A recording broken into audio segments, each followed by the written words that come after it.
Анда эмесе экинчи таңкы мейман түрмөөнө кезекти беребиз. Меймандарыбыз менен тааныштырып өтсөк, биздин студиябызда Жыхангир Чакыжы, медицина илимдеринин доктору, профессор жана Бектур кызы Бурул, башкы менеджер. Саламатсыздарбы? Кутмантаңыздар менен. Кубанычтабыз студиябызда көргөнүбүзгө. Эми сиздердин ушу клиника тууралуу, сиздердин ишмердүүлүк тууралуу бир аз маалымат берип кетсеңиздер. Кеңес hakkında biraz bilgi verebilir misiniz? Klinik hakkında, Kengес hakkında. Bizimki bir eko kliniği. 6 yıl önce kurduk burada. Onun haricinde bir eko'nun ayrıca kliniğimiz ayrıca Taşkent'e ve Ankara'da da var. Yani 3 ülkede birden faaliyet gösteriyoruz. Bir de hocam bu eko şeyinde kaç senedir çalışıyoruz? Onu öğrenmek istiyorum. 24 sene, 25 senedir eko ile ilgili çalışıyorum.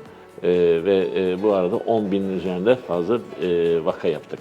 Çocuk doğurduk. Биздин клиника негизинен экого багытталган тукумсуздук, аял жана эркектин тукумсуздугуна. Биздин клиниканын ушул филиалдары жөнүндө айта кетсем, Өзбекстанда Ташкентте, Өзбекстандын Ташкент шаарында бар, жана ошондой эле Турциянын Анкара шаарында. Бул Бишкек шаарындагы бул биздин центр болуп саналат да, борбор болуп саналат. Эко жаатында мен 25 жылдар алектенип жатам, ал эми Бишкек шаарында ачылганыбызга 6 жыл болду. Рахмат. Демек, азыркы тапта ушул аялдардын, эркектердин арасында тукумсуздук көйгөйүнө кабылган баардык көрүүчүлөрдү биз экрандын жанына чакырабыз. Эко тууралуу кененирээк айтып берсеңиз, ал кандай ыкма менен жасалат? Анан сиздин клиникага канча жаштан канча жашка чейинки бейтаптар кайрылышат? Eko nedir, nasıl yapılır ve kaç yaştan kaç yaşa kadar hastalar geliyor? Evet. Şimdi eko kadının şu bir resmi şeyini göstereyim. Şu kadının yumurtalıkları ve buradan eko ile biz iğneyle bu yumurtayı çekiyoruz, spermi alıyoruz ve bu dölleme işlemi yaptıktan sonra laboratuvarda rahmin içerisine enjekte ediyoruz. Biz buna eko diyoruz. Эко кандай жасалат? Бул аялдын жатыны, бул болсо жатындагы бул жумурткалар өзүңүздөр көрүп тургандай, ушул аялдын жумурткасындагы алабыздагы ийненин жардамы менен, ал эми эркек уруктугун алып, анан ийненин жардамы аркылуу кайра бул жака эмбрион кылып, анан жайгаштырабыз. Yani dölleme işlemini dışarıda laboratuvarda yapıyoruz ve rahmin içerisine transfer ediyoruz. Laboratorияда бул иштердин баарын жасалап, эмбрион даяр болгондон кийин кайра аялдын жатынына салып беребиз. Дал ушул ийгиликтүү болуш үчүн кайсы факторлор мындай маанилүү да?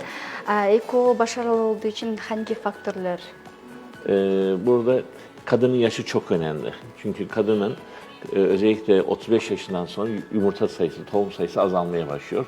Yaş en önemli faktörlerden bir tanesi. Spermin kalitesi ve sayısı çok önemli. Bu ikinci faktör.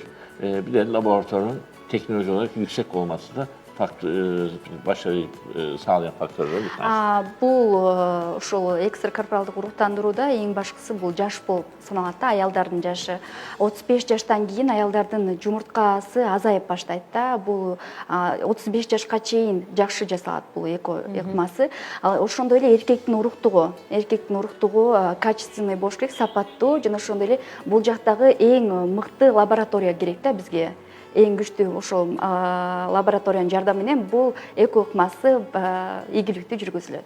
Канча жашка чейин жасаса болот? Мен билишимче мындай 46 жашта жакында бир айым жасатты да. Kaç yaşa kadar yapabilirsiniz ekoyu? Mesela bildiğim kadar 46 yaşında gebe kalma oranı var mı? Var. 46 yaşında çok nadir gebe kalma oranı var.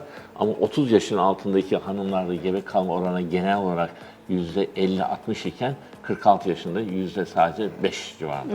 Сиздердин клиникада мындай эки болсо эгиз, үч эмди каалагандар дагы Азыр биринчи суроого жооп берип өтөлү.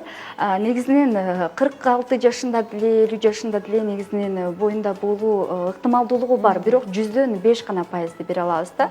Аз кездешет. Ал эми ошол 35 жашка чейин боюнда болуу ыктымалдуулугу бул 100дөн 50-60 пайызды түзөт. Onun için bir an önce gelmeler lazım, geciktirmemeler lazım.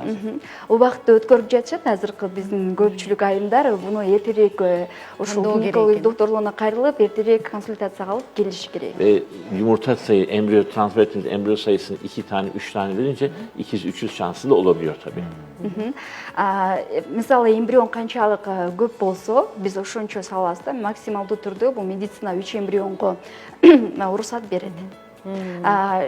Сынуучумуз soruyor da son zamanları ikizler, üçüzler doğuruyor. O hakkında da Bilgi verebiliriz. Evet. Transfer ettiğimiz embriyo sayısı ilgili bu. Transfer ettiğimiz embriyo sayısı arttıkça çoğul gebelik sayısı da artabiliyor.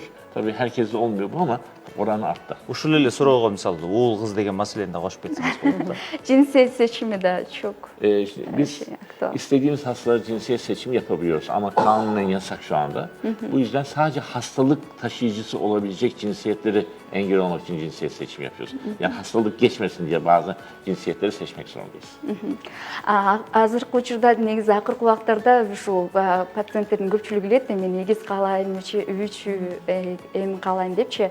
Булардын баарын колубуздан келишинче жардам бергенге аракет кылабыз. Анан негизинен cinsiyet seçimi сертификатпы каалагандай кыз же эркек кылса болобу депчи. Анан бул нерселер тукум куучулук. Эгер тукумунда ошо жалаң кыз же жалаң эркек болсо, биз ошолорго гана жардам бере алабыз. Негизинен мен кыз эркек каалайм дегендерге бул мыйзам жол бербейт. Рахмат. Эркек тукумсуздугуна кабылгандарга кандай жардам көрсөтүлөт? Erkek şeyleri hakkında, kısırlığı hakkında.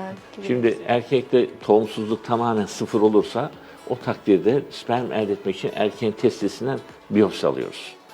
Bu biyopsiyi de 2 tür alabiliyoruz. Ya aspirasyon yöntemiyle eğer hacim normalse veyahut da biyopsi yani keserek alıyoruz ve bu şekilde %50-60 ihtimalle sperm elde edebiliyoruz. Азыркы учурда негизинен эркек тукумсуздугу дагы көбөйүп келе жатат да бизге клиникага кайрылгандардын саны. Биз буну теси ыкмасы процедурасын колдонобуз, биопсия деп коебуз да. Мында ушул эркектин ушул немесинен ткань алабыз кичинекей, анан эркек уруктугун изилдейбиз. Бул жактан биопсия кызматында эркектин уруктугун табуу 60% түзөт. Dolayısıyla spermi olmayan erkekler ümitlerini kesmeyip gelip tedavi olmalarında fayda var.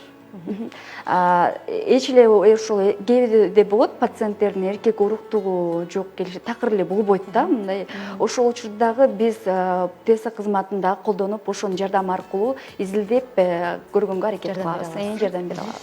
Кыргызстанда 6 жыл болуптур ишмердүүлүк жүргүзүлүп атканына. Ошол 6 жылдын ичинде канча бала сиздердин клиника аркылуу 400'e yakın oldu.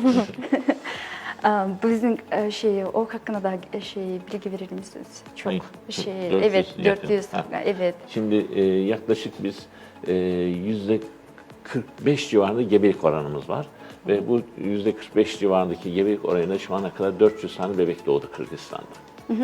Жалпы статистика боюнча айта кетсек, мисалы, ошол келген пациенттердин ошол 40-50%га чейин ошо боюнда бул ыктымалдуулугу бар да, ошого чейин ушул 6 жылдын аралыгында, 6 жыл болейк, эми 6 жыл болобуз жакында, ушул 6 жылдын аралыгында биз 400гө жакын, 400дөн ашык ошол баланы эко аркылуу жарыктын анын арасында эгиз чемдер бар.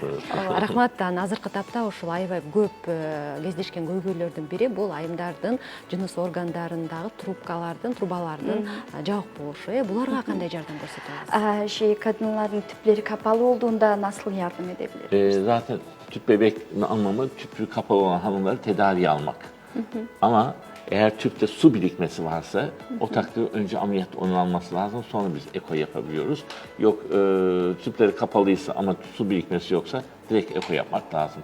Ameliyatla tüpleri açmak mümkün değil. Негизинен азыр көпчүлүк эле айымдарды сиз айтып өткөндөй ушул урук эмеси трубалары жабык болуп калат да, ошол эле учурда бизге көп кайрылышат. Биз бунун чечүү жолу бир гана эко жолу болуп саналат. Ошол эконун ошол трубаларын жабык жолу бир гана эко болуп саналат. Трубалардын ичинде суу бар болсо, аны операция жолу менен алдырабыз, андан кийин эко жасайбыз да. Кыскача дагы жооп берсеңиз, ушул суроо толуп жатат да, эко менен төрөлгөн балдар кийин табигый жол менен балалуу боло алышабы? Eko çocuklar sonradan da kendileri çocuk yapabiliyor mu? Tabii tabii. Yani eko olan çocuklar sağlıklı çocuklar oluyorlar ve bunlar sonra kendi çocuklarını yapabiliyorlar. Dünyadaki ilk eko çocuğu 78 doğumlu ve bunun şu anda çocukları var. Негізінен көпшілігі сұрашады да, азыр экомен төлөгөн бала, табиғи жолмен төлөгөн баладан айырмасы барбы, онда алсыз болушат, башкача болушат, жок.